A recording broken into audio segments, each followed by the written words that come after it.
নারীবাদীদের জ্বালা কি জানেন? হয় আল্লাহ পাক কোরআনের মধ্যে বাপের সম্পত্তিতে বাইরে দিছে ডবল, বোনেরে দিছে অর্ধেক। এটা কি ইনসাফ হইল? অথচ ইসলাম ধর্ম ছাড়া অন্য কোনো ধর্মে বাপের সম্পত্তিতে মেয়েদের কোনো অধিকার নাই, তো তারা তো হেডে নিয়ে কথা কয় না। এবার শোনেন, আমি বলি, নারীবাদীরা অঙ্কে জিরো বলেন। অঙ্কে কি জিরো? মানে তাদের অঙ্ক যোগ অঙ্ক বুঝে না। কোরআন বলছে এক বোন দুই বোন যদ্দূর পাবে ভাই অদ্দূর পাবে। কোন বাপের যদি 2 লাখ টাকা থাকে, কয় লাখ? 2 লাখ।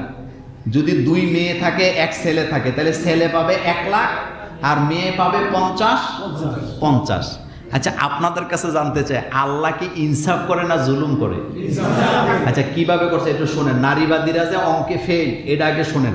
মনে করেন একজন ব্যক্তি মারা গেছে, তার 2 মেয়ে 1 ছেলে, টাকা ছিল 2 লাখ, ছেলে পাইছে 1 লাখ, বড় বোন পাইছে 50,000, ছোট বোন পাইছে 50,000। আমাদের দেশে ভাই আগে বিয়ে করে না, বোনদেরকে আগে বিয়ে দেয়। হ্যাঁ, এখন ভাইয়ের কাছে কত টাকা আছে? 1 লাখ। বোনদের কাছে কত? এখন বড় বোনের বিয়ে ঠিক হয়েছে, ছোট বোনেরও বিয়ে ঠিক হয়েছে। বোনদের কাছে 50 আছে তো?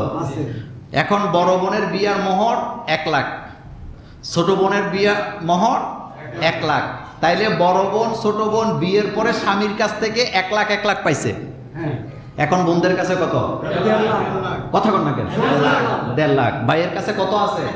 এখন ভাই বোনদের বিয়ে করতে গেছে, গিয়া ভাই আবার 1 লাখ টাকা মোহর দিছে।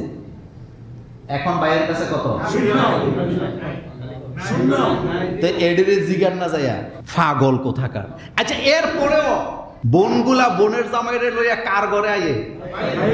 তো ভাই কি বলছিল নাকি কোনোদিন যে বাপের থেকে 50 পাইলি, স্বামীর থেকে 1 লাখ পাইলি, আর আমারটা তো গেল আমার বিয়ার মধ্যে, এখন তো করে খাওয়া মুখী, এমন কথা কি ভাই বলে নাকি কলিজাকেটা খাওয়ায়?